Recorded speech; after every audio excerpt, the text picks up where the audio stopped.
दोस्तों, आप सब कैसे हैं।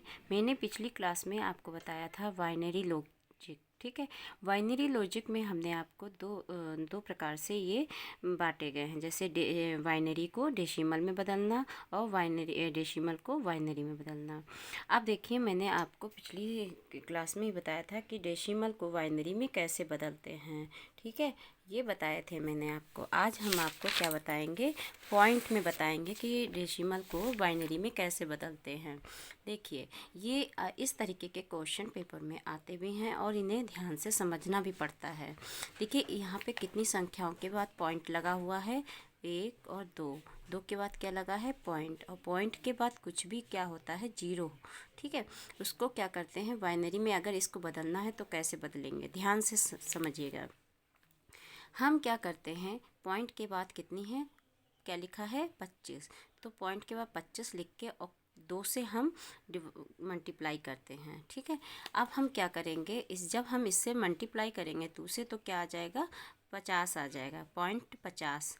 और इसमें पॉइंट है तो पॉइंट से पहले क्या है, 0 है, तो हम इसको क्या करेंगे, इसी के सामने 0 रख देते हैं। उसके बाद क्या करते हैं, यही 50 जो पॉइंट में है, इसको फिर यहाँ उठा के रखेंगे और इसे क्या करेंगे, 2 से मल्टीप्लाई करेंगे। जब 50 को 2 से मल्टीप्लाई करेंगे तो क्या आ जाएगा, 1.00 आ जाएगा, यानी कि 50 दूनी कितना होता है, 100। और कितने बाद पॉइंट लगे हुए हैं, 2 संख्याओं अंकों के बाद। तो 2 अंकों के बाद जब हमने पॉइंट लगाया तो पॉइंट के बाद क्या आया, हमको मिल गया 1 मिल गया। और वो 1 कहाँ हम लिखेंगे, इसी के सामने लिखेंगे। अब इसी में ही देखिए, ऊपर से हम क्या करेंगे, पॉइंट तो हमारा रहेगा ही। ठीक है, पॉइंट तो हमारा रहेगा। अब इसके अंदर क्या रखेंगे, ब्रैकेट में 0 और 1, क्या रखेंगे, 0 और 1, और इसमें नीचे 2 लगा दे। इस तरीके से हमारा ये आंसर आता है पॉइंट में। अब देखिए, इसी को समझने के अलावा ये नहीं है कि सभी ऐसे ही सवाल लगने हैं। अब इसमें देखिए कितनी संख्याओं के बाद हमारे पॉइंट लगा हुआ है, ये 3 संख्याओं के बाद पॉइंट लगा हुआ, 1 2 3, 3 के बाद हमारा पॉइंट लगा हुआ है। और इसको हमें बाइनरी में बदलना है। क्या करना है, बाइनरी को बाइनरी में बदलना है। कैसे बदलेंगे, देखिए ध्यान से। पॉइंट पॉइंट क्या है, 125 है, और 125 को करेंगे हम 2 से ही मल्टीप्लाई। कितना भी, कोई भी अंक, कितने भी संख्याओं के बाद पॉइंट लगा हो, लेकिन करेंगे हम 2 से ही मल्टीप्लाई। जब हम इससे 2 से मल्टीप्लाई करेंगे तो क्या आंसर निकल के आएगा, पॉइंट 2500। क्या आएगा, 250। क्या आएगा, 250। और 2 पॉइंट में है तो पॉइंट के बाद क्या आता है, 0 आता है, तो हमने इस यहाँ पे 0 रख देंगे इसी के सामने। अब यही संख्या हम इधर ले के आएंगे। अब पॉइंट 250 को भी हम 2 से मल्टीप्लाई करेंगे और क्या आंसर आके निकलेगा, जब मल्टीप्लाई करेंगे, पॉइंट 500।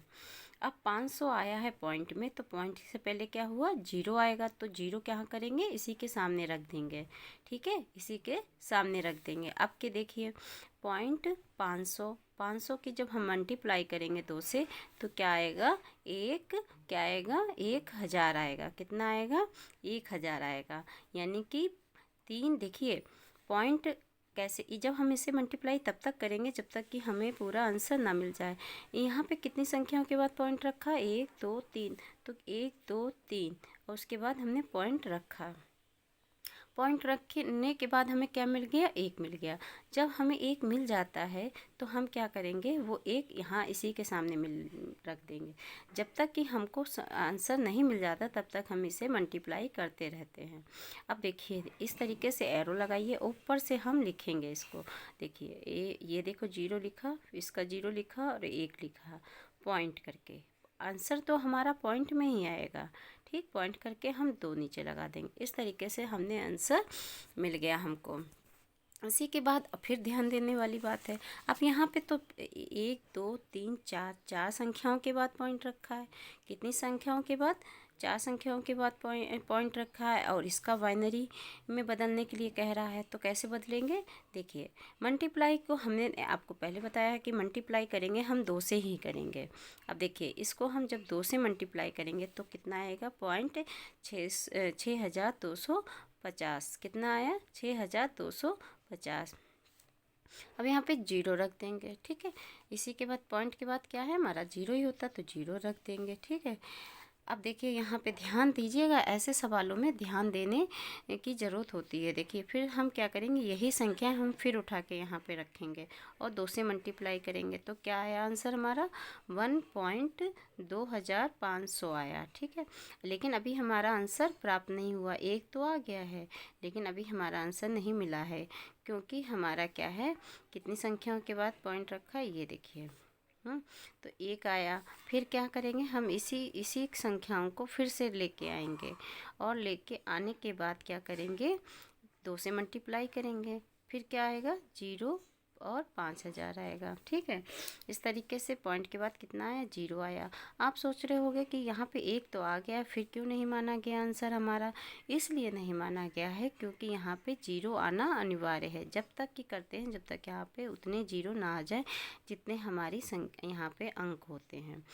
ठीक है, यहाँ पे देखिए 0 आ गया। अब इसी को संख्या के फिर 2 से मल्टीप्लाई करेंगे।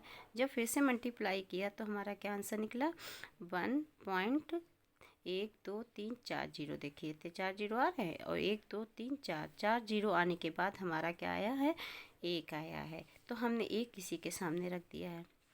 अब क्या आंसर निकल के आया हमारा, 1, ये देखो 0, फिर ये 1, फिर 0, फिर 1 और नीचे 2। इस तरीके से हमारा यहाँ पे हमने बाइनरी को बदला है डेसिमल को।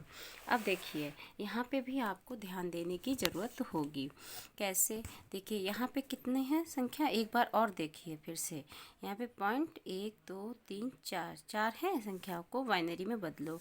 इस संख्या को जब हम मल्टीप्लाई करेंगे तो क्या आएगा आंसर निकल के, देखिए 1.3750 बराबर 1।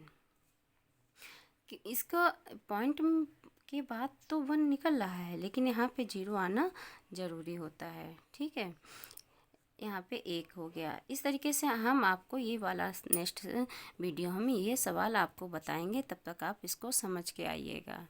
Thank you. अगर आपको अच्छा लगा हो तो कमेंट करिएगा, लाइक करिएगा, शेयर करिएगा।